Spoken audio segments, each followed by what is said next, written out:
Hey guys, I know कि you are already handling so much things together like your history, polity, economics, ऊपर से current affair भी आ रखा है, अब साइंस भी है।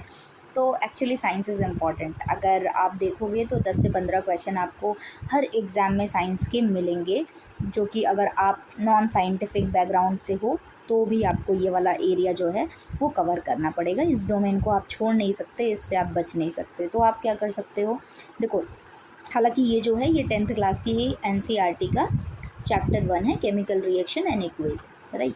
तो आप क्या कर सकते हो कि इसमें में से जो इम्पॉर्टेंट पॉइंट है, पूरी बुक नहीं पढ़नी है आपको, पूरी चीज़ें आपको नहीं देखनी, एक लाइन टू लाइन आपको लर्न करना, कुछ ऐसी चीज़ें आपको लर्न करके रखनी है जो एग्ज़ाम में फ्रिक्वेंटली पूछी जाती हैं और इम्पॉर्टेंट है, ठीक है।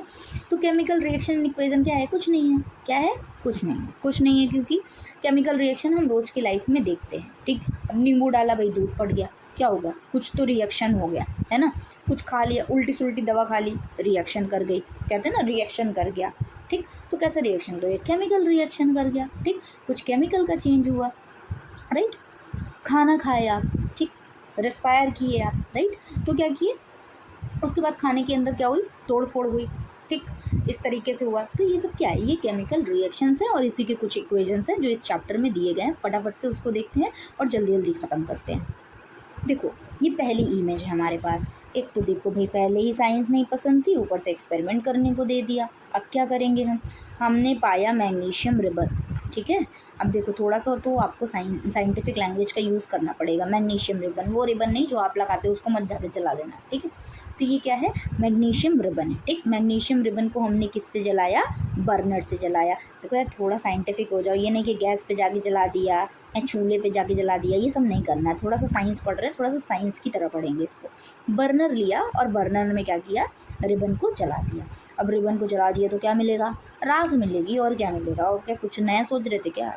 ठीक, तो राख मिली। जैसे सब सब चीज़ों में राख वगैरह मिलती है, तो क्या मिलेगी? राख मिलेगी। जली को आग कहते हैं और बुझी को राख कहते हैं। वही राख यहाँ हो गई है इकट्ठा। अच्छा, हमने तो भाई मैग्नीशियम जलाया था, और ये मैग्नीशियम ऑक्साइड क्यों मिल रहा है हमें? ये ऑक्साइड फ्री में क्यों दे रहा है हमें? क्योंकि अगर आपको पता हो, एनवायरनमेंट में 78% क्या मिलती है आपको? नाइट्रोजन। और 21% क्या मिलती है? ऑक्सीजन मिलती है। ऑक्सीजन जो है आपकी खुद तो नॉन कंबस्टिबल है, ठीक, खुद तो नॉन कंबस्टिबल है, लेकिन वो आपको सपोर्ट बड़ा करेगी, है ना। कहीं अगर देखेगी बढ़िया आग लग रही है तो उसमें जाके अपना हवन कुंड का सामान डाल देगी। जैसे होता है ना, कुछ दो लोग का झगड़ा होता रहता है बढ़िया, और एक आदमी ऐसा होता है कि वो झगड़ा को शांत करवाता है, एक आदमी होता है जाके और झगड़ा लगवा देता है। अरे नहीं नहीं, आपको पता है, आपके बारे में ये भी ये कह रहा था, अरे ये भी ये कह रहा था, और पता चला और आग लग गई भाई। खुद ऑक्सीजन को अपनी इमेज अच्छी चाहिए। ऑक्सीजन खुद तो क्या करेगा? बर्न नहीं होगा, पर दूसरे को जो क्या करेगा? अच्छे, अब दूसरे जो सब्सटेंसेस रहेंगे उसको अलाउ करेगा कि भाई हाँ हाँ तुम जलो, तुम जलो। खुद तो नहीं जलेगा, पर इस सब चीज़ों में आगे रहेगा, सपोर्ट करने में आगे रहेगा। अच्छा सपोर्टर माना जाता है इसलिए ऑक्सीजन को। एक लाइन में आप इसको क्या बोल सकते हो कि ये क्या है? एक नॉन कंबस्टिबल गैस है जो कि कंबस्टन को सपोर्ट करती है, ठीक है। जो कि क्या करती है? कंबस्टन को सपोर्ट करती है। कुछ जलता रहता है तो उसको सपोर्ट करेगी और अपना जो रहेगा, अपना चरित्र बिल्कुल साफ रखेगी। अपना क्या है? नॉन कंबस्टिबल गैस है। तो ये क्या है? Magnesium oxide. तो इसने क्या किया? इसके साथ थोड़ा सा जलाने में इसको सहयोग दे दिया, ठीक है, ऑक्सीडाइज हो गया। तो भाई ऑक्सीजन भैया आस पास थे, तो ये क्या हो गया? ऑक्सीडाइज हो गए। तो आपको क्या मिला?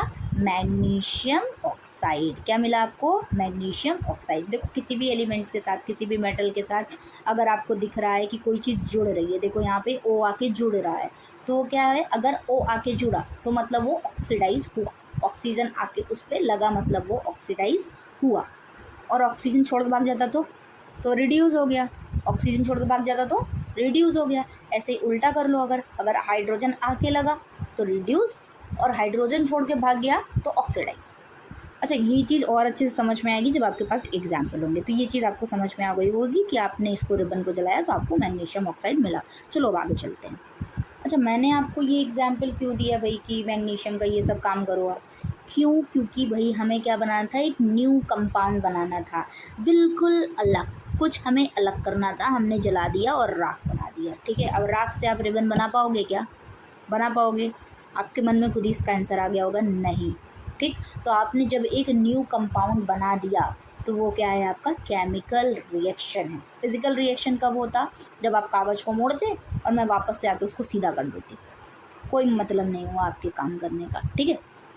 तो ये क्या है, अगर आपने इसको जलाया तो आपको एक वाइट फ्लेम भी देखने को मिलेगी और वाइट पाउडर मैंने आपको बता दिया कि देखने को मिलेगा। जो आपको राख मिली थी वो गोरी गोरी सी राख मिली थी, ऑक्सीजन वाली। समझ में आया?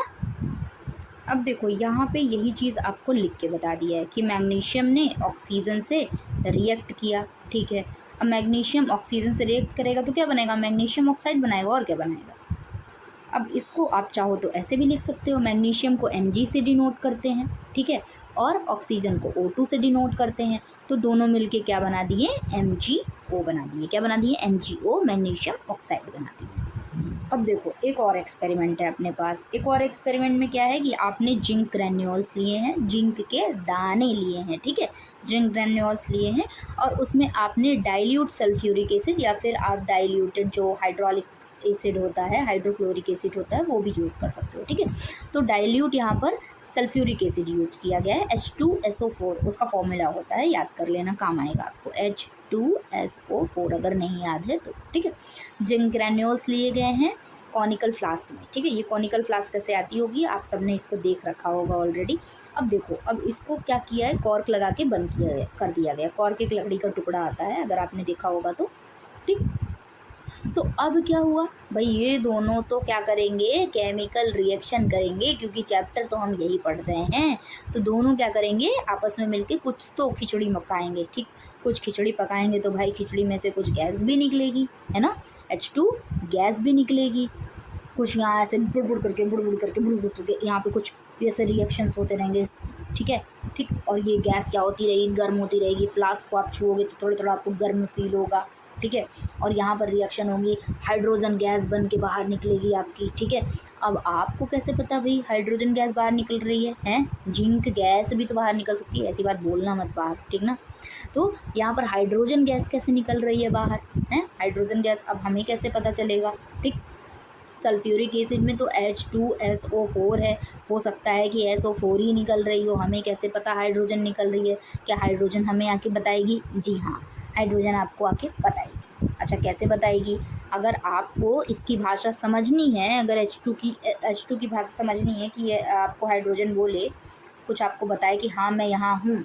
आप अगर पूछो कि क्या हाइड्रोजन प्रेजेंट है क्लास में, तो हाइड्रोजन बोले यस सर, ऐसा कुछ आवाज़ निकाले, तो हाँ हाइड्रोजन आपको बताएगा। कैसे बताएगा? पॉप की साउंड करके बताएगा। पॉप की साउंड, पॉप पॉप बजाते हो ना, जैसे जब ऐसे ज़मीन पे ऐसे फेंकते हो दिवाली के टाइम पे, पॉप पॉप, है ना, तो वो ऐसे साउंड करता है, ठीक। तो वैसे साउंड यहाँ पर भी करेगा। कैसे करेगा? जली हुई कोई माचिस की तीली या कोई भी तीली ले आके यहाँ पर रखोगे आप ना, तो आपको ऐसे पॉप की साउंड यहाँ पर सुनाई दे देगी। तो आपको पता चल जाएगा अच्छा हाइड्रोजन है यहाँ पर, ठीक। हाइड्रोजन आपको अपनी उपस्थिति की जो होता है ना, उपस्थिति का एहसास दिलाएगा, ठीक।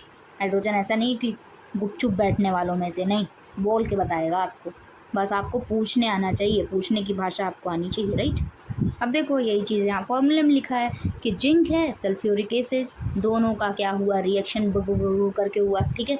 तो क्या बन गया अपना? जिंक सल्फेट बन गया और हाइड्रोजन गैस बन गई, ठीक। क्या बन गया? जिंक सल्फेट बन गया और हाइड्रोजन गैस बन गई। अच्छा, अभी आप इसकी जो देखोगे ना रिएक्टिविटी सीरीज़ देखोगे, तो उससे आपको और अच्छे से ये चीज़ें क्लियर हो जाएंगी। जिंक जो है ना वो रिएक्टिविटी की सीरीज़ में ऊपर है, जिंक जो है वो हाइड्रोजन के ऊपर है, इसलिए ये हाइड्रोजन को भगा देता है। होता है ना कि जो बड़ा पोस्ट पे होता है वही क्या करता है, छोटे वालों को एकदम मार के रखता है ना, उनको एकदम जो है परेशान करके रखता है। तो वही हाल कुछ यहाँ पर भी है। तो Zn इसका सिंबल है, ठीक है। सल्फ्यूरिक एसिड का क्या है? H2SO4। अगर आपको नहीं याद है ना, तो एटलीस्ट आप HCl हो गया, ठीक, हाइड्रोक्लोरिक एसिड हो गया, सल्फ्यूरिक एसिड हो गया, नाइट्रिक एसिड हो गया, HNO3, है ना, तो और आपका सल्फ़र हो गया, और ये सब जो साइन होता है, ये सब बेसिक चीज़ें जो है ये अपने पास रखो आप, राइट। ये सब नहीं होगा तो फिर मतलब बहुत मुश्किल आएगी। वैसे हालांकि आपको धीरे धीरे ये सारी चीज़ें आने लगेंगी।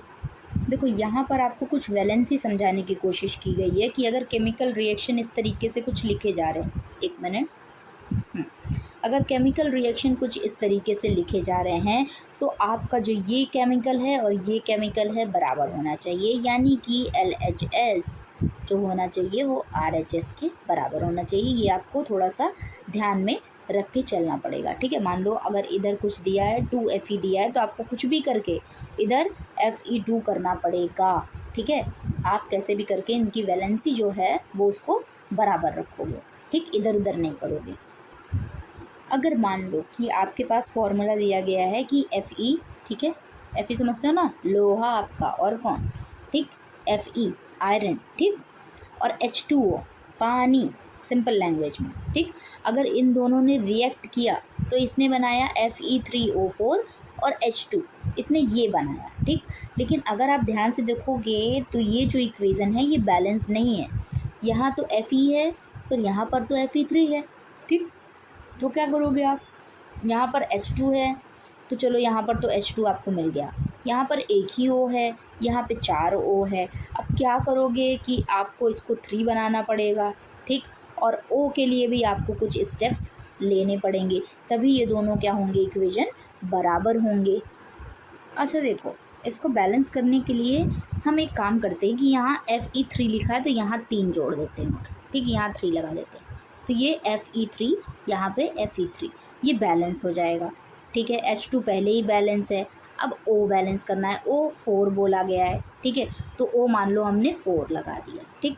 लेकिन अब हाइड्रोजन ज़्यादा हो जा रहा है, कितना, 4 दूना कितना हो जाएगा, 8 हो जाएगा, 8 हाइड्रोजन हो जाएंगे अपने पास। तो क्या करना पड़ेगा, हाइड्रोजन को भी फिर बैलेंस करना पड़ेगा, ठीक, यहाँ पर भी आपको 4 करना पड़ेगा, तो ये कितना हो जाएगा, तब ये हाइड्रोजन भी बैलेंस हो जाएगा, ये भी बैलेंस हो जाएगा, ये भी बैलेंस हो जाएगा और ये भी बैलेंस हो जाएगा, ठीक है। कैसे हमने बैलेंस किया कि यहाँ पर 3 था, ठीक, Fe3 था, यहाँ पर एक ही Fe था, ठीक, तो यहाँ पर हमने क्या किया, 3 लगा दिया, बैलेंस हो गया, ठीक। यहाँ पर अपने पास O जो था वो एक ही था, यहाँ पे 4 है तो यहाँ पे हमने 4 लगा दिया। लेकिन समस्या ये आ गई कि 4 दूना 8 हो गया, 4 दूना 8 हाइड्रोजन हो गए। अब हम क्या करें, ठीक, यहाँ पर 2 ही हाइड्रोजन है तो आपने यहाँ 4 लगा देना, 4 दूना 8, तो यहाँ पे 8 हाइड्रोजन, यहाँ पे भी 8 हाइड्रोजन हो गए आपके, यहाँ पर भी 4 ऑक्सीजन, यहाँ पर भी 4 ऑक्सीजन हो गए आपके, यहाँ पर भी 3 जो आपके ये Fe है वो हो गया, यहाँ पर भी 3 Fe हो गया, ठीक। तो इस तरीके से ये पूरा इक्वेशन क्या हो जाएगा, बैलेंस हो जाएगा। इसी को इस चैप्टर में आपको बैलेंस करके स्टेप बाय स्टेप दिखाया गया। ये देखो, एक स्टेप में सिर्फ एक बार बढ़ा बढ़ा के इन्होंने दिखाया। देखो यहाँ पर 4 लिखा है ये वाले पॉइंट पे, ठीक, आपको दिख रहा होगा, तो मैंने थोड़ा सा दिखाया आपको। और यहाँ पर देखो फिर इन्होंने यहाँ पर 4 लगाया, ये जो मैं हाईलाइट कर रही हूँ थोड़ा सा। फिर उसके बाद दूसरा देखो, आप दूसरे पेज पे आ जाओ, ये देखो आप, यहाँ पर इन्होंने आपको दिखाया, ठीक। फिर यहाँ पर 3 4 4 ऐसे करके लगाएं और फिर इन्होंने बताया कि ये क्या है, आपका बैलेंस्ड इक्वेशन है, ठीक है, ये क्या है, आपका बैलेंस्ड इक्वेशन है, ठीक। तो ये यहाँ तक हमने कर लिया है। अच्छा, साथ ही साथ आपको एक चीज़ और ध्यान रखनी है, क्या चीज़ सॉलिड है, क्या चीज़ लिक्विड है और क्या चीज़ गैस है। अगर सॉलिड है तो आप ब्रैकेट में S लगाओ, ठीक, लिक्विड है तो L लिखो और गैस है तो G लिखो, ठीक है। और एक एक्वस सोल्यूशन के लिए AQ भी लगाते हैं, ठीक, तो ये भी आप लिखोगे, राइट। तो ये देखो S लगा है यहाँ पर G लगा है, यहाँ पर S लगा है, यहाँ पर G लगा है, यानी कि जो आपका ये है आयरन, आयरन क्या होता है, सॉलिड होता है, तो वहाँ पर S लगा हुआ है, ठीक। H2O की स्टेट यहाँ पर क्या है, गैसियस स्टेट है, तो यहाँ पर G लगा हुआ है। हाइड्रोजन की भी गैसियस स्टेट है तो यहाँ पर G लगा हुआ है, ठीक। तो जो स्टेट जिसकी होगी वो आप लगा के क्या करोगे, लिखोगे। यहाँ पर आप देखो एक और केमिकल इक्वेशन दी गई है जिसमें आपको सबसे ज़्यादा इम्पॉर्टेंट है ग्लूकोज को याद रखना, ठीक है। ग्लूकोज को आप थोड़ा सा अपने दिमाग में बैठाओ कि इसका फॉर्मूला क्या होता है, C6H12O6। देखो दोनों साइड 6 है, ठीक, आपको CHO याद रखना है, बस CHO, जैसे CMO याद रखते हो वैसे CHO याद रखना, ठीक, C6H12O6, ठीक। ये ग्लूकोज का फॉर्मूला होता है। हालांकि इसको बनाने की आपकी प्रोसेस यहाँ पर दी गई है, जैसे कि हो गया कार्बन मोनोऑक्साइड आपका CO हो गया, गैस हो गया, ठीक, यहाँ हाइड्रोजन हो गया, यहाँ बन गया आपका मेथिल हाइड्रोक्साइड, ठीक। मेथिल हाइड्रोक्साइड तक आपका काम हो चुका है। अभी आपका क्या करना है, ये देखो ये जो है आपका कार्बन डाइऑक्साइड, कहते हैं ना कि पौधे कार्बन डाइऑक्साइड लेते हैं और हमें ग्लूकोज देते हैं। तो ये जो लाइन है इसको इक्वेशन के फॉर्म में कैसे लिखोगे? इक्वेशन के फॉर्म में ऐसे लिखोगे कि देखो कार्बन कितना कार्बन लेते हैं, क्या पूरी सृष्टि का कार्बन लेके वो ग्लूकोज बनाते हैं बैठ के? नहीं, कार्बन लेने का एक फिक्स अमाउंट है और ग्लूकोज एक फिक्स अमाउंट में देते हैं, तो वो आपको याद रखना है। कितने मॉलिक्यूल चाहिए? देखो यहाँ पर 6 2 कितने हो गए? 12 हो गए। ठीक, यहाँ पर 12 आपको देखने को मिल रहे हैं। यहाँ पर अभी आपको एडजस्ट भी करना पड़ेगा, राइट। तो यहाँ 6 CO2 हो गया और फिर उसके बाद 12 H2O हो गया। ठीक, 12 H2O हो गया। अब इसको आपको बैलेंस भी करना पड़ेगा। तो इससे क्या बनता है? देखो आपका पानी हो गया, ये आपका कार्बन डाइऑक्साइड हो गया। पहले सिंपल लैंग्वेज में समझो, कार्बन डाइऑक्साइड और पानी और सनलाइट की क्या करते हैं? सनलाइट को लेके सनलाइट की प्रेजेंस में खाना बनाते हैं। खाना बनाया, क्या बनाया? ग्लूकोज बनाया खाने में। ठीक, फिर आपका O2 निकाल दिया बाहर और H2O निकाल दिया बाहर। ठीक, O2 हमें देते हैं बदले में, कार्बन डाइऑक्साइड लेते हैं बदले में हमें O2 देते हैं। देखो जो अब तक आप बायोलॉजी में पढ़ रहे थे, ये देखो केमिस्ट्री में आप इसको कैसे पढ़ोगे। अब यहाँ पे आओ, आप इसको बैलेंस करो। कैसे बैलेंस करोगे? 6 दूना 12 आपको क्या है? O है, और 6 कितने हैं आपके पास? C है। 6 कार्बन है, तो 6 कार्बन चलो बैलेंस हो गया। ठीक, तो पहला वाला बैलेंस हो गया आपका, कार्बन क्या हो चुका है? बैलेंस हो चुका है। लाओ इसको लिखते चलती हूँ मैं, कार्बन क्या हो चुका है? बैलेंस हो चुका है। ठीक, अब 6 दूना 12 O है आपके पास। ठीक, 6 दूना 12 O है, तो चलो 6 O तो यहाँ पर भी हो गया, और 6 दूना 12 हो, देखो सीधे सीधे आप यहीं से ले लो, 6 दूना 12 हो, ओ भी आपका क्या हो गया भाई? मैनेज हो गया। चलो ठीक है, इधर वाला मामला हो गया। अब ये क्या हो गया? 12 दूना कितना होता है? 24 होता है, तो 24 आपके पास H होने चाहिए इधर भी। ठीक, तो 12 H तो आपको यहाँ मिले और 6 दूना 12 H आपको यहाँ मिले। ठीक, चलो हाइड्रोजन भी हो गया। ठीक, अब यहाँ पर आपको मिल रहा है 12 ऑक्सीजन मिल रहे हैं आपको। ठीक, 12 क्या मिल रहे हैं? ऑक्सीजन मिल रहे हैं आपको। तो आप ध्यान से देखो, ये देखो 6 ऑक्सीजन आपके ये और 6 ऑक्सीजन आपके ये। ठीक है, तो ये वाले भी आपके ऑक्सीजन जो हो गए वो बैलेंस हो गए। तो ये एक तरीके का क्या हो गया आपका? ये इक्वेशन जो है ये आपको ध्यान में रखना है। ये बहुत बेसिक इक्वेशन है, इसलिए मैं बोल रही हूँ कि इसको आप थोड़ा सा ध्यान रखना। चलो अब हम चैप्टर में आगे बढ़ते हैं और देखते हैं टाइप्स ऑफ केमिकल रिएक्शंस, कि ये कितने कितने तरीके के होते हैं केमिकल रिएक्शन। ठीक, क्या केमिकल रिएक्शन एक ही तरीके का होता है या कई प्रकार का हो सकता है? तोड़ फोड़ बनने और बिगड़ने की तकनीकें। ठीक है, ये इजी भाषा में आप इसको समझो। ठीक, कॉम्बिनेशन रिएक्शन, यहाँ पर क्या कर रहे हैं? कॉम्बिनेशन कर रहे हैं, कुछ तो कॉम्बाइन होने वाला है। क्या होने वाला है? आओ देखते हैं। ठीक है, तो यहाँ पर एक एक्सपेरिमेंट के थ्रू आपको बताया गया है। क्या बताया गया है पहले देख तो लें हम। यहाँ पर लिया गया है कैल्शियम ऑक्साइड। क्या लिया गया है? CaO, calcium oxide. Magnesium oxide अभी मैंने चैप्टर के शुरू में पढ़ा, MgO। ठीक है, याद रहेगा। ठीक, तो CaO हमने लिया। ठीक है, CaO को क्विक लाइम भी बोलते हैं। क्विक लाइम क्यों भाई? फटाफट से सूख जाता है, ऐसे नहीं बोलते।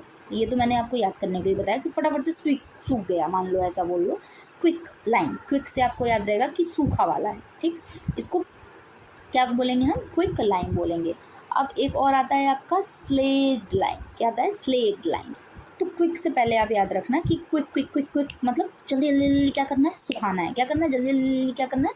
सुखाना है, कि जल्दी जल्दी सूख जाए फिर मैं दूसरा काम करने जाऊँ। ठीक, तो आपको CaO से याद रखना है क्विक लाइम। ये कैसा है? एक क्विक लाइम, क्विक लाइम, सूखा सूखा वाला चूना आपको। ठीक है, और गीला चूना यानी कि जिसको हम बुझा चूना भी कहते हैं, वो क्या है आपका? Slate lime. उसको क्या बोलते हैं हम? Slate lime. तो उसमें Ca है और OH का होल ट्वाइस है, भाई पानी है। ठीक है, CaOH का होल ट्वाइस, ये आपका क्या है? ये आपका स्लेट लाइम है। क्या है? Slate lime. थोड़ा सा इस चीज़ को याद रखना। क्विक वाला क्या है? क्विक क्विक क्विक, सूखा सूखा सूखा। ठीक है, जल्दी जल्दी सुखाना है। तो यहाँ पर क्या है? कैल्शियम ऑक्साइड CaO क्या है? क्विक वाला है। ठीक, जल्दी से सूखा वाला है। ठीक, तो यहाँ पर आपको CaO दिख रहा है, तो हमने सूखा वाला डाल दिया। भाई चूने के दाने थे हमारे पास, चूने का बड़ा बड़ा। अगर आपके घर में वाइट वॉशिंग हुई हो कभी, ठीक है, तो चूने की एक परत लगाते हैं, फिर अपन क्या करते हैं? पेंट लगाते हैं, करते हैं ना ऐसा। तो देखो यहाँ पर जो कैल्शियम ऑक्साइड रखा गया है, चूना रखा गया है, उसमें पानी डाल दिया गया है, बस। ठीक, इवन ये बीकर में किया गया है। आप बाल्टी वाल्टी में भी रखते होगे तो आप देखते होगे कि जब आप चूने को डालते हो और फिर पानी डालते हो कभी उसमें उंगली डाल के देखना, और डाल ही नहीं पाओगे उंगली, क्या मतलब एकदम ऐसा बिल्कुल जलता रहता है, ठीक, हीट निकलती रहती है उससे। क्यों? क्योंकि भाई वो एक्ज़ोथर्मिक एक्टिविटी है। क्या है? एक्ज़ोथर्मिक एक्टिविटी है। एक्ज़ोथर्मिक यानी कि क्या है? हीट उससे निकलेगा, उससे क्या होगा? हीट निकलेगा, इसलिए वो क्या है? एक्ज़ोथर्मिक एक्टिविटी है। और जहाँ भी आपको ऐसा हीट हीट देखने को मिले, आप समझ जाओ फटाक से वो एक्ज़ोथर्मिक है, बाहर निकाल रही है। बाहर से आप बाहर शब्द से आप पकड़ लो एक्ज़ो, एक्ज़ो बाहर, ठीक है? यही होता है ना। अब इसी को रिएक्शन के फॉर्म में लिख दो। रिएक्शन फॉर्म में कैसे? जैसे आपका CaO था, क्विकलाइम था, ठीक, उसको आपने H2O में डाल दिया, ठीक, पानी आपने उसके ऊपर डाल दिया, ठीक, तो ये क्या बन गया? Slate lime.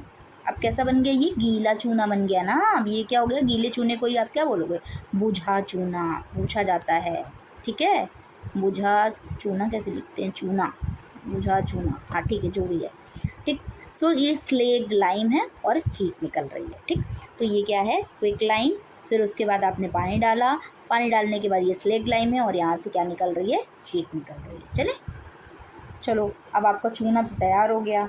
अब चलो आप पेंट वेंट कर लो थोड़ा। मान लो आपने दीवार पेंट कर दी, हाँ, तो अब भाई जो आपका बुझा चूना था उसी से तो आपने पेंट किया, जो आपका स्लेट लाइम था उसी से तो आपने पेंट किया। तो आपने उसको क्या किया? कैल्शियम जो हाइड्रोक्साइड था उससे पेंट कर दिया, ठीक, बढ़िया आप पेंट लगा रहे हो मस्त, white white white white white white. तो वो क्या करेगी? कार्बन डाइऑक्साइड से रिएक्ट करेगी। क्या करेगी? कार्बन डाइऑक्साइड से रिएक्ट करेगी, और रिएक्ट करके वो कैल्शियम कार्बोनेट बना देगी। क्या बना देगी? कैल्शियम कार्बोनेट, CaCO3 बना देगी, और H2O बाहर हो गया, ठीक। H2O यानी कि पानी भाप बन के उड़ गया। फिर आपका क्या? दीवार एकदम शाइनी शाइनी सुंदर सुंदर दिखने लगेगा। चलो कुछ एक आध एग्जाम्पल और हैं। यहाँ पर है बर्निंग ऑफ कोल और formation of water from H2 and O2। Burning of coal में क्या है आपके पास? ये कार्बन है, ये ऑक्सीजन है, ये बना दिया CO2, कार्बन डाइऑक्साइड, ठीक। फॉर्मेशन ऑफ वाटर में क्या है? 2H2 है, O2 है, तो 2H2O वाटर बन गया, और क्या। अच्छा देखो, हो सकता है आपको इसको समझने में प्रॉब्लम है। अब मान लो मैंने इसको लिखा ऐसे कि भाई मैंने क्या लिया? हाइड्रोजन लिया, H2 लिया, प्लस O2 लिया, ठीक है, और मैंने बना दिया H2O, ठीक है। मैंने क्या बना दिया? H2O। आपको बोलना, आप सोच रहे होगा कि ये रिएक्शन ऐसी होती तो ईजी हो जाता हमारे लिए। कैसे ईजी हो जाता भाई? देखो बैलेंस करके, H2 चलो ये तो ठीक है। अब देखो O2, यहाँ पर तो सिंगल ही O है ना। अब आपको यहाँ पर क्या करना पड़ेगा? 2 ऐड करना पड़ेगा O को एडजस्ट करने के लिए, तो आपने 2 लगा दिया, चलो ये तो एडजस्ट हो गया। अब 2 दूना 4H हो गया, H एक्स्ट्रा हो गया, तो आपको यहाँ 2 दूना 4H करना पड़ेगा। तो इस तरीके से रिएक्शन को बैलेंस करने के लिए ये चीज़ें आपको देखने को यहाँ पर मिली हैं, ठीक। और ये तो बहुत ईजी था ऊपर वाला, ठीक। CO2 आपकी कैसे बनी? बर्निंग ऑफ कोल, कार्बन जला, O2 से रिएक्ट करा, और फिर क्या बन गया? CO2, कार्बन डाइऑक्साइड गैस आपके सामने है, राइट। देखो यहाँ पर थोड़ा सा लिखा भी है, चलो एक लाइन देख लो, आप पढ़ लो इसको, थोड़ा अच्छा है यहाँ पर। देखो यहाँ पर लिखा हुआ है कि reactions in which heat released, क्या रिलीज होती है? हीट जहाँ पर रिलीज होती है along with formation of product are called exothermic chemical reaction. जहाँ पर आपका प्रोडक्ट भी मिल रहा है और आपको हीट भी मिल रही है, वैसे जो केमिकल रिएक्शन है वो क्या है? एक्सोथर्मिक रिएक्शंस है, ठीक है। जैसे कि आपने अभी मैग्नीशियम ऑक्साइड शुरू में ही देख लिया, तो वो वाला एक्सपेरिमेंट है ना। अभी 2-4 एक्सपेरिमेंट आपने और देखे, ठीक। तो जहाँ पर क्या हीट प्रोड्यूस हो रही है वो क्या है? एक्सोथर्मिक आपका रिएक्शन है, राइट। चलो, तो यहाँ पर other example of exothermic reaction है, आओ देख लेते हैं। Burning of natural gas, natural gas burn हो रही है, ठीक। नेचुरल गैस बर्न होगी, ऑब्वियसली हीट प्रोड्यूस होगी ही होगी। चलो, तो CH4 है यानी कि मीथेन है आपकी, ठीक। O2 के साथ रिएक्ट कर रही है, क्या बना रही है? CO2 बना रही है, ठीक, और H2O बाहर निकल जा रहा है, राइट। आपके लिए चीज़ें और आसान हो जाएगी जैसे ही आप जो रिएक्टिव सीरीज़ होती है, रिएक्टिविटी सीरीज़ जैसे ही आप याद करोगे, तो आप में से बहुत को याद भी होगी वो, और याद हो जाएगी, तो ये चीज़ें और आसान हो जाएंगी कि कोई स्पेसिफिक प्रोडक्ट किसी स्पेसिफिक प्रोडक्ट के साथ ही क्यों मिल रहा है, ठीक, इसका क्या रीज़न है, ये पता चलेगा आपको इससे। अब देखो, एक तो था आपके पास कॉम्बिनेशन रिएक्शन, अब आपके पास है डीकॉम्पोजिशन रिएक्शन। कुछ आप डीकम्पोज कर रहे हो, अब तोड़ने जा रहे हो, अब बनाने नहीं जा रहे हो कुछ, अब आप क्या करने जा रहे हो? कुछ तोड़ने जा रहे हो। देखो क्या तोड़ते हो आप? आओ तो इसे एक्टिविटी के थ्रू समझते हैं। यहाँ पर क्या हो रहा है, देखो इसने क्या लिया हुआ है, ये देखो एक टेस्ट ट्यूब ली हुई है, ठीक, साइंस की बच्ची है, टेस्ट ट्यूब ली हुई है, ठीक। तो इसने एक क्या लिया हुआ है, बॉइलिंग ट्यूब या टेस्ट ट्यूब लिया हुआ है, ठीक। इसमें इसने क्या रखा है, फेरस सल्फेट के क्रिस्टल रखे हुए हैं, ठीक। और इसको क्या कर रही है, गर्म कर रही है, ठीक, गर्म कर रही है। ये गर्म करेगी तो क्या निकलेगी, हीट तो निकल रहा है, पर देखना है कि प्रोडक्ट टूट रहा है कि नहीं, डिकम्पोज हो रहा है कि नहीं, है ना। जैसे पहला था उससे उस तरीके का रह गया है कि नहीं, कि कुछ दूसरा बन गया है ना। यही तो देखना है हमें डिकम्पोजिशन रिएक्शन में, कि किस तरीके के केमिकल बन रहे हैं टूटने के बाद, डिकम्पोज होने के बाद। तो देखो यहाँ आपके रिएक्शन लिखे हुए हैं, ठीक। FeSO4 इसने क्या लिया था, फेरस सल्फेट लिया था, ठीक। इसने क्या किया है, उसको गर्म कर रही है लगातार बैठ के, हैं ये क्या कर रही है, पहले रिबन गर्म कर दिया, फेरस सल्फेट गर्म कर दिया, कर दो गर्म, इन लोग को मर्जी है आज गर्म करने, करो करने दो, जो मना है करने दो, ठीक। देखो तो फेरस सल्फेट है यहाँ पर, ये क्या बन गया, फेरिक ऑक्साइड बन गया। फिर उसके बाद इसने SO2 गैस निकाली, SO3 गैस निकाली। देखो दोनों ही हानिकारक गैस हैं। अगर आपने एसिड रेन पढ़ा होगा बायोलॉजी में, या फिर आपने ऐसे भी पढ़ा होगा इन्वायरमेंट वगैरह पढ़ते टाइम, तो आपने सुना होगा कि जो आपकी क्या बोलते हैं, ये सल्फ्यूरिक एसिड हो गई, है ना, और जो आपकी सल्फ़र गैस हो गई, सल्फ़र गैस तो क्या है कि एयर पॉल्यूटेंट में कंसीडर करी जाती है आपकी, राइट। तो ये सब क्या है, हानिकारक है आपके लिए। तो इसलिए आप ये देख रहे हो, ये लड़की बड़ी समझदारी से काम कर रही है। रुको दिखाती हूँ आपको, हल्का सा सूंघ रही है कि हाँ सल्फ़र की महक आ रही है, बस बस बस अब किनारे कर दो, ऐसे हटा दे, है ना।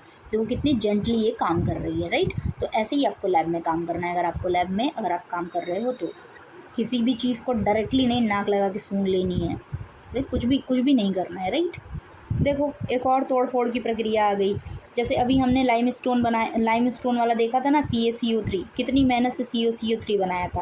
पहले लिया था बुझा हुआ चूना, अरे पहले लिया था कौन सा चूना, क्विक लाइम लिया था, ठीक है, क्विक लाइम, अनबुझा चूना जिसको कहते हैं, क्विक लाइम लिया था भाई। फिर उसकी रिएक्शन कराई थी हमने, उसको पानी में डाला था, है ना, H2O, ठीक। उसमें पानी डाला था, उसमें पानी फेर दिया था। फिर हमें क्या मिला था, फिर हमें मिला था COOH का होल टॉइस मिला था ना, कैल्शियम हाइड्रोक्साइड, CaOH का होल टॉइस हमें मिला था ना, ये हमें मिला था, ठीक।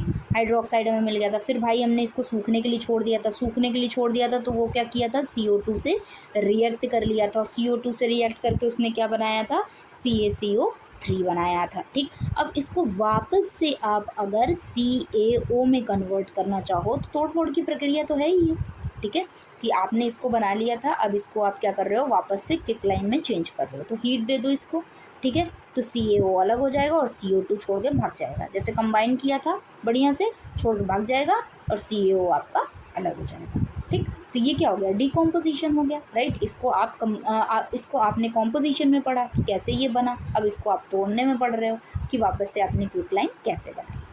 अब देखो ये एक्टिविटी भी उसी का एग्जाम्पल है, ठीक। क्या है, आप क्या कर रहे हो, लेड नाइट्राइट इसमें आपने ले रखा है और इसको आप हीट कर रहे हो। हीट करने के आप हीट करने के बाद आपको क्या मिलेगी, नाइट्रोजन डाइऑक्साइड मिलेगी, ठीक। ये क्या थी, 3 था, अब लो डाइऑक्साइड हो गई, 2 हो गई, ठीक, टूट गई, इधर उधर हो गया सारा मटीरियल आपका। और रिएक्शन देख लो, देखो 2PbNO3 का होल ट्वाइस था आपके पास। अब आपका लेड ऑक्साइड अलग हो गया, नाइट्रोजन डाइऑक्साइड अलग हो गया और ऑक्सीजन बाहर, ठीक। तो आपका पूरा खेला जो था यहाँ पर, ये देखो यहाँ पर 3 ऑक्सीजन का खेला आपके 2 ऑक्सीजन के खेले में बदल चुका है, ठीक है। डाइऑक्साइड वाला फॉर्म ले लिया है और आपके 2 प्रोडक्ट यहाँ पर बन चुके हैं, दोनों यहाँ से अलग अलग हो चुके हैं। अब दोनों को साथ में नहीं रहना, झगड़े हो चुके हैं, झगड़े हो गया तो मतलब डिकम्पोजिशन हो गया, राइट।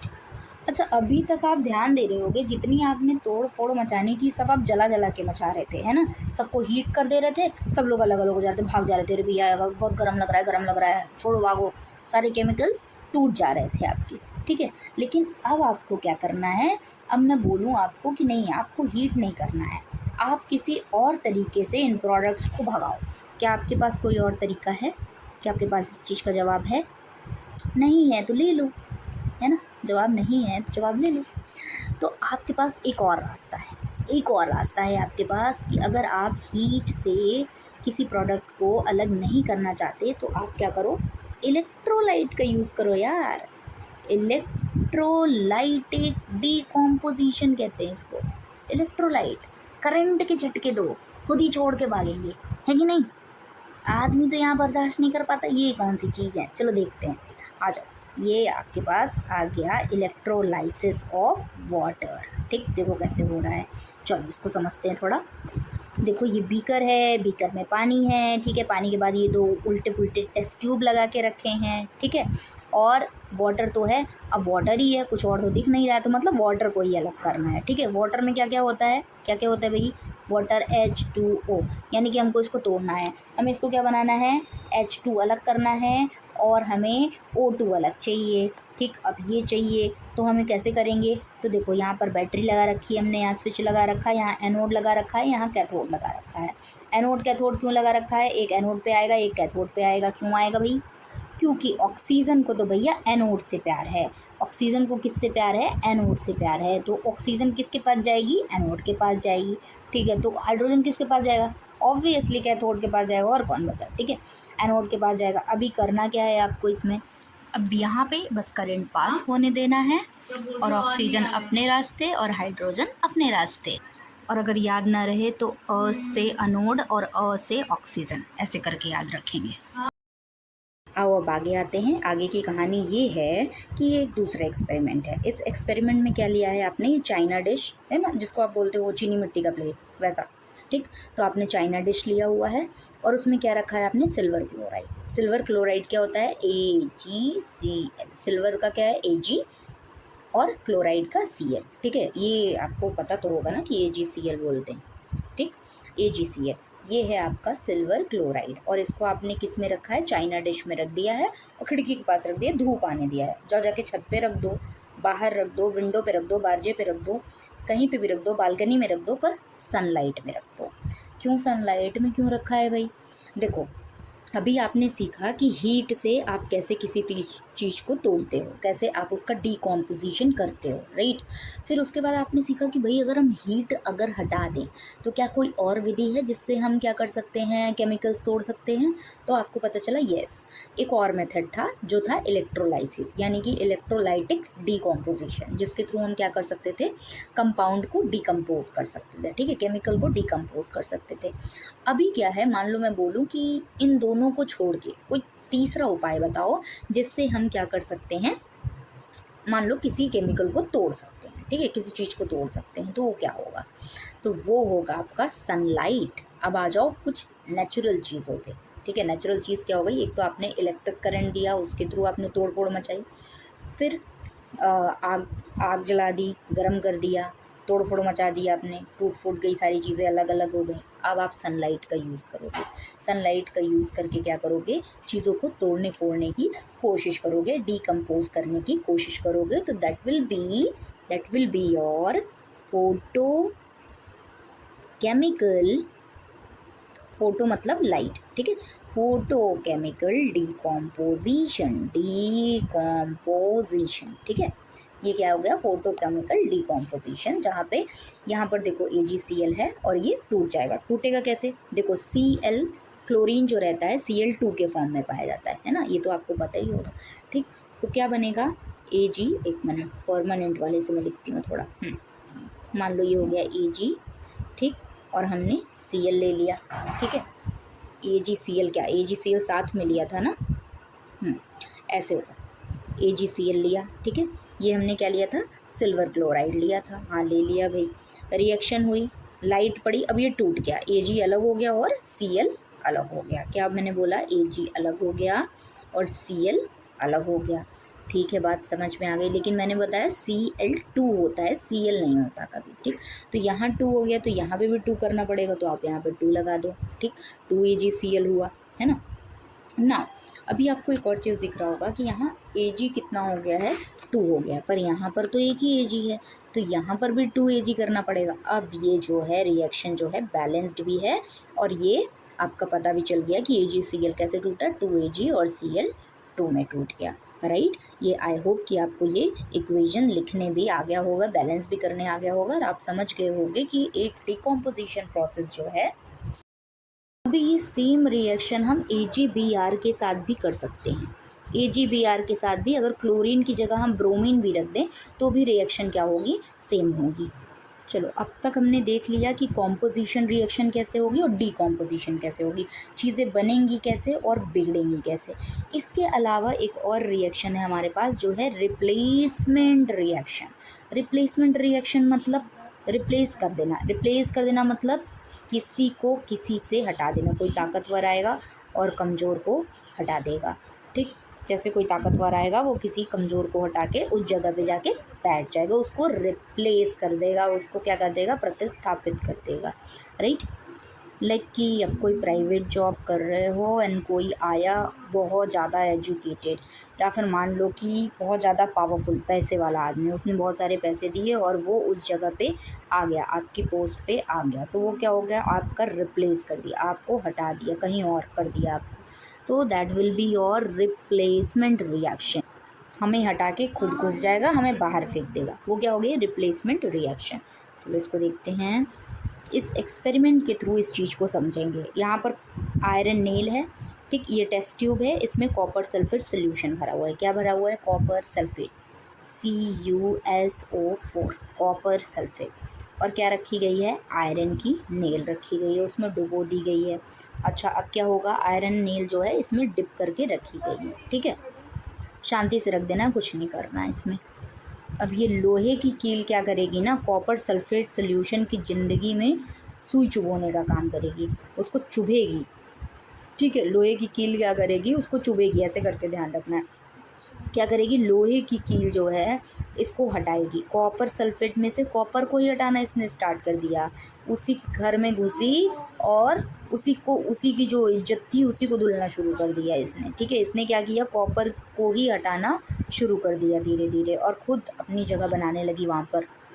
जो आज यहाँ पे बढ़िया कॉपर सल्फेट बन के बैठा हुआ है ना, कल इसी कॉपर को ये निकाल के बाहर फेंक देगा और ख़ुद सल्फ़र के साथ दोस्ती बना लेगा। FeSO4 ये कब बना लेगा, धीरे धीरे पता ही नहीं चलेगा। जैसे वायरस हमारी बॉडी में एंट्री करता है ना और बढ़िया से अपनी कॉपी बनाता है, दोस्ती बनाता है, फिर पूरा इन्वायरमेंट क्रिएट करता है, ठीक, कुछ उसी तरीके का समझो। कॉपर सल्फेट, आयरन जब आएगा तो आयरन जो रहेगा वो सल्फेट से दोस्ती करेगा और इन दोनों की दोस्ती के बीच में एक तीसरा आदमी आके ख़राब कर देगा। यार रोना आ रहा है मुझे तो। देखो तो यहाँ पर क्या किया इसने, धीरे धीरे आयरन अंदर घुलता मिलता चला गया और कॉपर को उसने कब बाहर निकाल दिया, कॉपर को समझ ही नहीं आया। कॉपर इस मतलब दोस्ती से बाहर चला गया, या कह लो अपने घर से बाहर चला गया, लेकिन कॉपर क्या हो गया, हट गया, और उसकी जगह किसने ले ली, फेरस ने ले ली, ठीक है। उसकी जगह किसने ले ली, आयरन ने ले ली, ठीक है।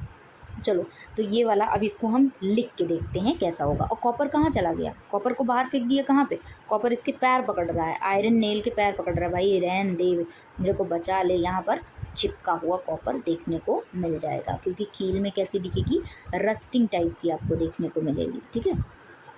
देखो क्या है यहाँ पर रिएक्शन, यहाँ पर दिख रहा है FeCuSO4 कॉपर सल्फेट, और ये हो गया आयरन सल्फेट, ये हो गया Cu, ठीक है। ये बेचारा था कॉपर सल्फेट, जैसे ही इसकी ज़िंदगी में आया ये तीसरा आदमी, ठीक है, ऐसे समझते हैं, कॉपर सल्फेट, ठीक, दोनों की बढ़िया जोड़ी बनी हुई थी, ठीक।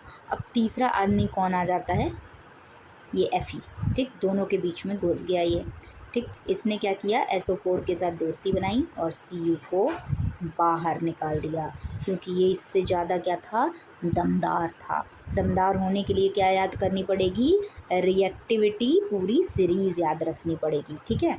तो उसको भी रिएक्टिविटी हम सीरीज़ देख लेंगे और उसके बाद एक बार फिर से इसको आगे देख लेंगे तो समझ में आ जाएगा। जैसे कि आगे होगा Zn CuSO4 ZnSO4 Cu को, फिर देखो Cu को आके सब बाहर निकाल दे रहे हैं, क्यों भाई, Cu क्यों कमज़ोर है, चलो देखते हैं कि Cu क्यों कमज़ोर है, क्यों Cu को बाहर निकाल दे रहे हैं ये लोग। हाँ, कोई भी आ रहा है अपना बॉन्ड बना दे रहा है और Cu कह दे रहा है कि बाद में तुम्हें देख लेंगे, Cu को कह दे रहा है Cu की बाद में हम तुम्हें देख लेंगे, बाद में पता नहीं वो कब बाद आएगा, ठीक है।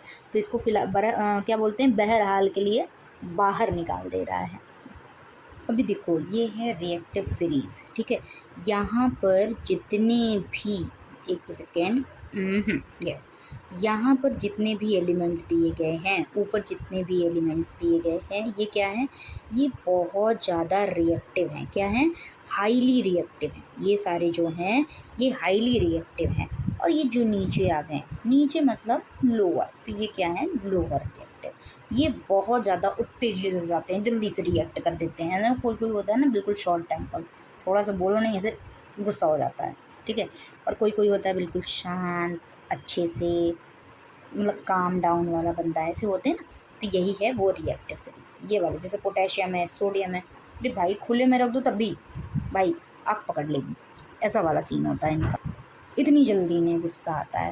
वैसे नीचे वाले ठंडे ठंडे बिल्कुल, मतलब गुस्सा थोड़ा कम आता है, ठीक। तो ये क्या है, लेस रिएक्टिव, ये क्या है, बहुत ज़्यादा रिएक्टिव है, राइट। अब याद कैसे रखेंगे, देखो ये ट्रिक वेल नोन ट्रिक है, वैसे भी कुछ बहुत अलग नहीं है, तो हो सकता है कि आपको याद भी हो।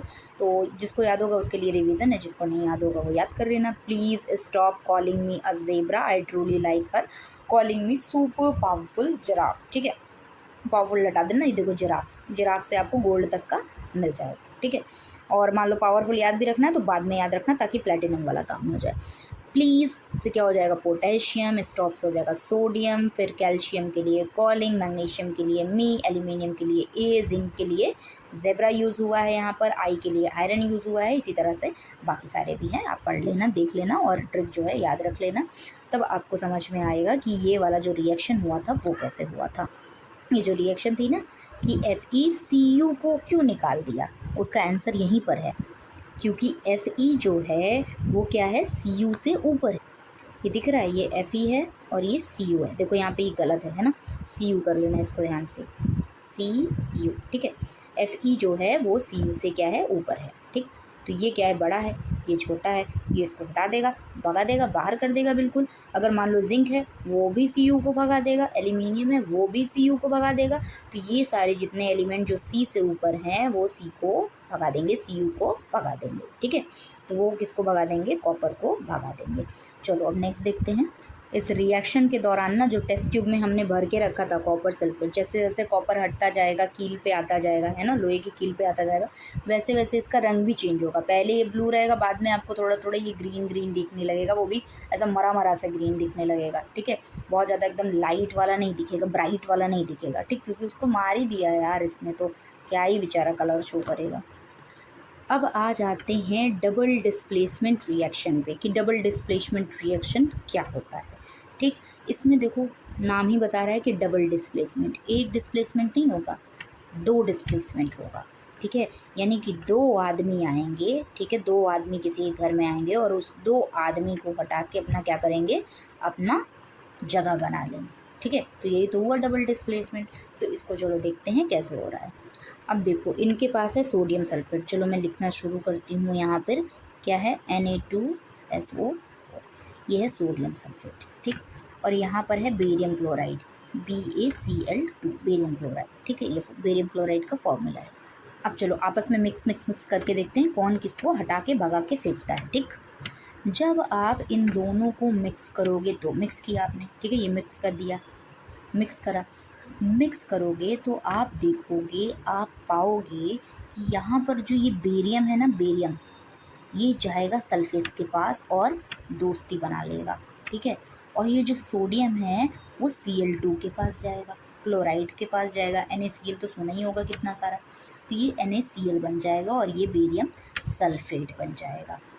अब यहाँ पर जो देखने को मिल रहा है, ये जो दिखने को मिल रहा है प्रेसिपिटेट, ये किस चीज़ का है, ये है आपका बेरियम सल्फेट का। क्या है ये है बेरियम सल्फेट का, ठीक है, ये बेरियम सल्फेट का है। और जो NaCl बना, अब ये मत सोचना कि नमक इकट्ठा हो गया यहाँ पे, नहीं नहीं नहीं नहीं नहीं नहीं, नमक यहाँ पे इकट्ठा नहीं हुआ, यहाँ इकट्ठा हुआ है बेरियम सल्फेट। इस चीज़ को जल्दी एग्जाम में गलत मत करना, ठीक है। बहुत दिमाग नहीं काम कर रहा है तो गलत हो गया, बात अलग, लेकिन जानते बूझते तो गलत मत करना, क्योंकि यहाँ पर कौन बैठा है, बेरियम सल्फेट। हमेशा कंफ्यूज हो सकते हो कि वाइट वाइट यहाँ पे प्रेसिपिटेट के रूप में नमक बैठ जाता है, नहीं नहीं भैया, नमक अपना घुला मिला चल दिया वाला काम कर रहा है, ठीक है। यहाँ पर बैठा कौन है, बेरियम सल्फेट बैठा है, प्रेसिपिटेट बना है।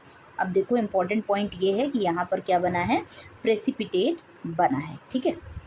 तो इसको ध्यान रखना थोड़ा सा कि डबल डिस्प्लेसमेंट रिएक्शन में आपको प्रेसिपिटेट मिलेगा ना। यहाँ पर सेम रिएक्शन भी लिखी है, Na2SO4, BaCl2, BaSO4 और NaCl, ठीक है, और बैलेंस करके दिया हुआ है इक्वेशन। ना यहाँ पर एक और बहुत इंपॉर्टेंट चीज़ है जो कि हमें ज़रूर से देखनी चाहिए, वो ये है Na और Cl। ठीक है, NaCl क्यों आपस में बॉन्ड बना रहे हैं? देखो, Na जब होता है तो Na का अगर हम इलेक्ट्रॉनिक कॉन्फ़िगरेशन देखेंगे, इलेक्ट्रॉनिक क्या बोलते हैं उसको, विन्यास बोलते हैं, यस, वो देखेंगे तो क्या देखने को हमें मिलेगा 281, यानी कि 8 2 10 और 11, 11 हो गया सोडियम का लकी नंबर। ये हालांकि लकी नंबर मैं इसलिए बोल रही हूँ ताकि आपको याद करने में ईजी रहे। और इसका कितना होता है, Cl का कितना होता है, 17 होता है। ठीक है, तो इसको कितना कैसे लिखोगे, 2 8, अब कितना बचा, 7। ठीक है, तो यहाँ पर ध्यान से देखो कि यहाँ पर 8 होना चाहिए। ठीक है, लास्ट वाले में हमें 8 चाहिए, लेकिन 8 तो है नहीं, यहाँ पे तो काफ़ी कम है। ठीक, तो या तो ये एक क्या करे, लूज़ कर दे, ये इसके पास एक ऑप्शन है। और ये क्या कर सकता है, एक गेन कर सकता है। देखो, एक गेन करना इसके लिए आसान है, 8 बनाना इसके लिए आसान है। ठीक है, 7 को लूज़ करना इसके लिए टफ है, इतना सारा सामान अपना देना टफ है इसके लिए। ठीक है, लेकिन इसके पास है ही क्या, एक है, एक लूज़ कर देगा। ठीक है, तो एक लूज़ कर दिया इसने और NaCl ने बना लिया बॉन्ड। तो इस तरीके से ये रिएक्शन हो गई और ये BaSO4 और NaCl हमें देखने को मिला। अब आ जाते हैं ऑक्सीडेशन एंड रिडक्शन पे कि ऑक्सीडेशन क्या होता है और रिडक्शन क्या होता है। फर्स्ट ऑफ ऑल हम जानने की कोशिश करेंगे कि what is oxidation and reduction. देखो, बहुत टफ लैंग्वेज में नहीं समझना। ऑक्सीडेशन का मतलब सीधा सीधा है, एक मिनट, सीधा सीधा ऑक्सीडेशन का मतलब है ऑक्सीजन पा लेना। ऑक्सीडेशन मतलब ऑक्सीजन पा लेना, रिडक्शन मतलब ऑक्सीजन को लूज कर देना, ऑक्सीजन को रिड्यूस कर देना। ठीक है, ऑक्सीजन के पर्सपेक्टिव में समझ के रखो, और जब भी आपसे हाइड्रोजन का पूछा जाएगा तो इसका उल्टा कर देना। क्या आपने सीखा, अभी आपने एक पॉइंट सीखा कि ऑक्सीडेशन का क्या मतलब होता है, ऑक्सीजन को गेन कर लेना। ठीक है, आपने सीखा कि ऑक्सीजन को गेन कर लेना इज ऑक्सीडेशन, और ऑक्सीजन को लूज कर देना, क्या बोला, ऑक्सीजन को लूज कर देना इज रिडक्शन। इसको दूसरे साइड में लिखती हूँ, ऑक्सीजन को लूज कर देना इज रिडक्शन, ऑक्सीजन को गेन कर लेना इज ऑक्सीडेशन।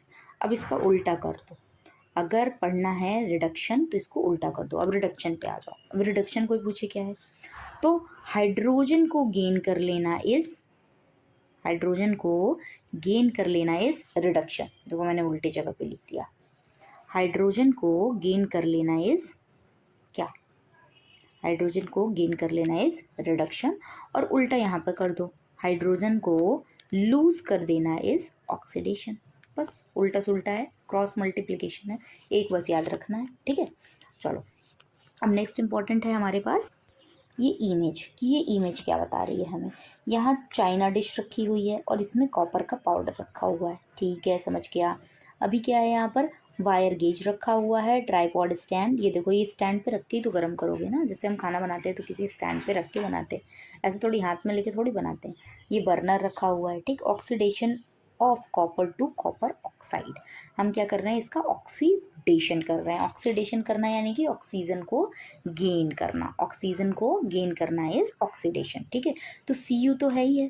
ठीक, उसको क्या कर रहे हैं हम, उसको हम इसलिए गर्म कर रहे हैं ताकि वो क्या हो जाए, ऑक्सीडाइज हो जाए। राइट, अब देखो हीट किया तो क्या बन गया, हमें मिल गया CuO, कॉपर ऑक्साइड। ठीक, कॉपर ऑक्साइड, कॉपर का ऑक्सीजन के साथ रिएक्शन, तो क्या बन गया, ये उसका इसका हो गया ऑक्सीडेशन, और क्या बन गया हमारे पास, कॉपर ऑक्साइड। क्या बन गया हमारे पास, कॉपर ऑक्साइड हमें मिल गया। ठीक है, क्योंकि हमने क्या कर दिया, इसका ऑक्सीडेशन कर दिया।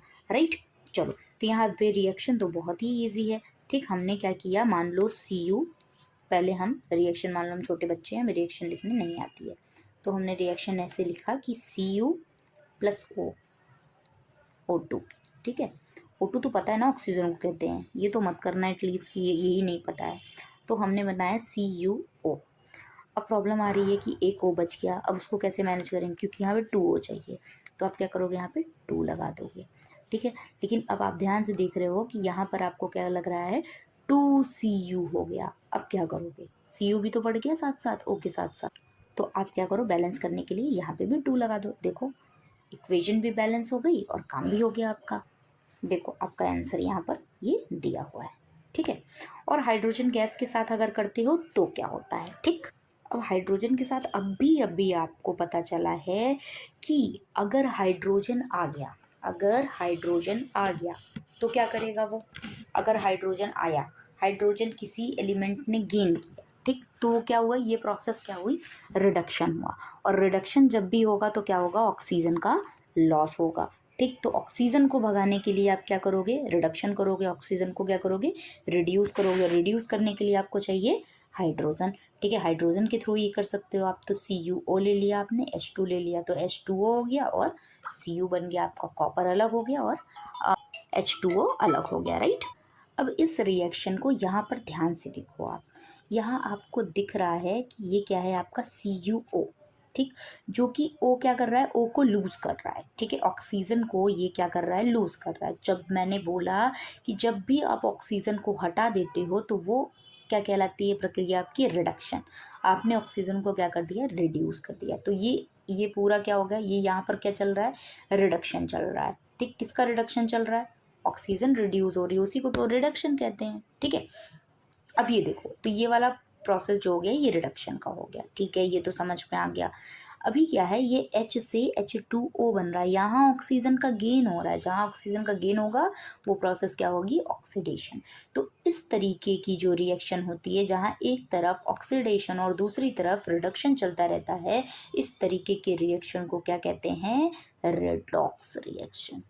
रिडक्शन और ऑक्सीडेशन, रिडॉक्स रिएक्शन, ठीक है। ये रिएक्शन क्या कहलाती है, रिडॉक्स रिएक्शन कहलाती है। और ये रिएक्शन एग्जाम के पॉइंट ऑफ व्यू से बहुत इंपॉर्टेंट है। क्या हो सकता है कि एग्जाम में ऐसे करके पूछा जा सकता है कि इसमें क्या हो रहा है, इसमें क्या हो रहा है, ऑक्सीडेशन हो रहा है, केवल रिडक्शन हो रहा है, या दोनों हो रहा है। तो आपको बताना पड़ेगा यस, इसमें दोनों जो प्रोसेस है वो साथ साथ साइमल्टेनियसली हो रही हैं।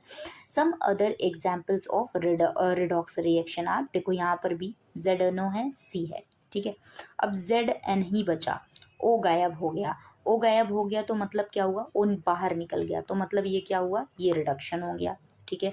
अब ये C के साथ O लग गया, अब O आ गया यहाँ पर, O गेन हुआ यहाँ पर, तो ये क्या हो गया, ऑक्सीडेशन हो गया, ठीक। इस तरीके से यहाँ पर एग्जाम्पल दिए हुए हैं। दूसरा एग्जाम्पल भी सेम इसी तरीके का है, देखो O यहाँ पर इसने लूज करा है, ठीक है, MnCl हो गया, O लूज करा, तो O जब लूज करा तो रिडक्शन, ठीक है। अब ये यहाँ पर क्या देखो, ये H ने O को गेन करा है, ठीक है, H ने O को क्या किया है, गेन करा है, तो ये क्या हो गया, ऑक्सीडेशन हो गया। तो ये सारे जो एग्जाम्पल्स थे वो किसके थे, रिडॉक्स रिएक्शन के एग्जाम्पल्स थे, ठीक है। अब चलो भाई, इतनी साइंटिफिक लैंग्वेज तो हमने पढ़ ली कि रिडॉक्स होता है, ऑक्सीजन आता है जाता है, पता नहीं कहाँ कहाँ जाता है, कहाँ कहाँ से आ जाता है, कुछ समझ में ही नहीं आया, है ना, क्योंकि हमने डेली लाइफ एग्जाम्पल से उसको कनेक्ट ही नहीं कर पाए। चलो, तो यहाँ पर कुछ डेली लाइफ के बारे में पूछा गया है आपसे कि have you ever observe the effect of oxidation and reduction in your everyday life. क्या आपने कहीं देखा है, 1 मिनट पॉज करना वीडियो को और सोचना, क्या आपने कहीं देखा है कि ऑक्सीजन आके लग गई है किसी मेटल पे, या फिर ऑक्सीजन छोड़ के भाग गई है कहीं। तो थोड़ा विचार करना, अभी थोड़ी देर में आपको पता चलेगा ये कहाँ होता है। The best example is corrosion. कहते हैं ना कि ये चीज़ ऐसे, लोहे की चीज़ बाहर मत रखो, पानी में मत रखो, यहाँ मत रखो, वहाँ मत रखो, जंग लग जाएगी, है ना। कभी कभी तो मैंने देखा है कि जो कुछ लोहे का बना होता है, जो क्या होते हैं, ऑर्नामेंट्स, है ना, जो ज्वेलरीज वगैरह लड़कियां पहनती हैं, उसको क्या करते हैं, उसको भी बाहर नहीं रखते, उसको बढ़िया पैकेट वैकेट में करके रखती हैं, भाई ये बिल्कुल ख़राब नहीं होनी चाहिए, जंग नहीं लगना चाहिए इसमें, ठीक। आपके जो और सारे, मान लो कि अगर लोहे की आपके पास सिज़र है या फिर और कुछ ऐसा आइटम है, तो उसको जैसे ही आप बाहर रखते हो वो क्या होता है, जंग खा जाता है, ठीक है। खिड़कियों की जालियाँ वगैरह होंगी, उसमें भी आपने देखा होगा कि जंग खा के बिल्कुल ख़राब सी हो जाती हैं, है ना। जितनी भी लोहे वाली चीज़ें होंगी, उसको बचाने के लिए हम पेंट वेंट भी कराते हैं, तरह तरह की चीज़ें करते हैं। तो क्यों करते हैं वो हम, ताकि उसमें जंग ना लगे। सिंपल सी बात, सिंपल सी बात में एक ये भी बात आपको समझनी पड़ेगी कि जंग तभी लगेगा जब वो ऑक्सीजन के संपर्क में रहेगा। जैसे ही उसको O2 मिलेगी वो क्या हो जाएगा भाई, ऑक्सीडाइज हो जाएगा, वो O2 से रिएक्ट करता है। तो क्या होगा, मान लो मैंने लोहे का कुछ रख दिया यहाँ सामान, ठीक है, ये लोहे का सामान था, ठीक है। अब इस लोहे के सामान को मैंने छोड़ दिया ऐसे ही एज इट इज़, ठीक। लोहे की, मान लो ऐसे चाकू या कुछ भी मान लो लोहे का, ठीक, इसको मैंने छोड़ दिया, खुले में छोड़ दिया, तो क्या करेगा, ऑक्सीजन है एनवायरनमेंट में, ठीक है। तो वो इसके साथ आएगा और रिएक्ट करेगा, ठीक है।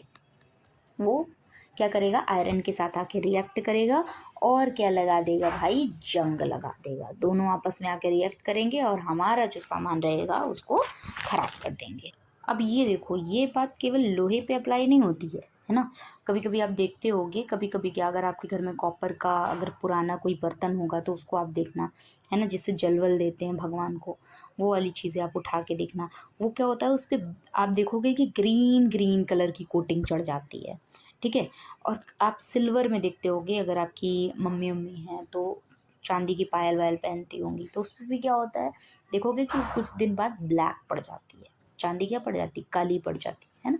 उस पर क्या हो जाती है, ब्लैक कोटिंग हो जाती है। तो ये जो ब्लैक कोटिंग है, ग्रीन कोटिंग है, रेड कोटिंग है, ब्राउनिश कोटिंग है, ये सारे किसके एग्जाम्पल है, ये कोरोजन के एग्जाम्पल है। किसके एग्जाम्पल है, कोरोजन की एग्जाम्पल है। ये क्या कर देती है, चीज़ों को कोरोड कर देती है और चीज़ों को खराब कर देती है। यानी कि ये जो प्रोसेस हो जाती है आपकी ऑक्सीडेशन की हो जाती है और इससे चीज़ें खराब हो जाती है। ऑक्सीडेशन और आपका सामान खराब होना, इसमें यही एक एवरीडे लाइफ का एग्जाम्पल था जो कि आपको ध्यान रखना था। चलो अब आगे चलते हैं। अब देखो एक और टर्म आपको देखने को मिल रहा है, रेंसिडिटी, ठीक है। ये क्या मिल रहा है आपको देखने को टर्म, रेंसिडिटी की। रेंसिडिटी क्या होती है, देखो रेंसिडिटी है कि आपकी चीज़ों को बचाना। कौन सी चीज़, खाने वाली चीज़। अभी तक हम चाकू छुरी की बात कर रहे थे, नहीं नहीं नहीं नहीं, अभी हमें बात करनी है खाने पीने की, ठीक है। थोड़ा खाने पीने में भी ध्यान देना है यार, पूरे चैप्टर में भाई इधर उधर की बातें हो रही थी, ठीक। तो रेंसिडिटी क्या है, रेंसिडिटी एसिडिटी से याद रख लेना, खाने की चीज़ है, ठीक है। एसिडिटी बन जाती है कुछ इधर उधर का खा लो तो तो ऐसे याद कर लो, रेंसिडिटी की खाने पीने की चीज़ों से रिलेटेड है ये। इसमें होगा क्या कि देखो, जो आपके फैट होंगे, फैट यानी कि जो ऑयल होगा, ऑयल आपका खराब कर देगा, ठीक है। ऑयल का ऑक्सीडेशन होगा और ये क्या होगा, ये ऑक्सीजन आपके ऑयल को खराब कर देगी। खराब कर देगी तो चीज़ें खाने लायक नहीं रहेंगी, ठीक है। हालांकि फूड जितने भी होते हैं जिनको अगर बचाना होता है, बहुत टाइम तक चलाना होता है, मान लो पैकेट वाले जो आप आइटम खाते हो, चिप्स वगैरह, ये सब जो भी चीज़ें हैं, है ना, इधर उधर वाली चीज़ें कुछ खा रहे हो जो बहुत टाइम के का बना हुआ है, राइट। तो उसमें एक्चुअली में क्या किया जाता है, एंटीऑक्सीडेंट मिलाए जाते हैं, ठीक, ताकि वो क्या करे, ऑक्सीजन से रिएक्ट ना करे और आपका जो फूड रहे वो सेफ रहे। लेकिन फिर भी आप अगर बहुत टाइम तक उसको, उसका एक्सपोजर जो है एनवायरनमेंट के कांटेक्ट में रखोगे तो क्या होगा, खाना आपका खराब हो जाएगा, ठीक है। इसीलिए तो एयर टाइट कंटेनर्स का यूज़ करते हैं ताकि ऑक्सीजन छुप छुपा के कहीं से घुस ना जाए। तो अब से घर में एयर टाइट डिब्बे का इस्तेमाल करो अगर कुछ नमकीन वमकीन रखनी है।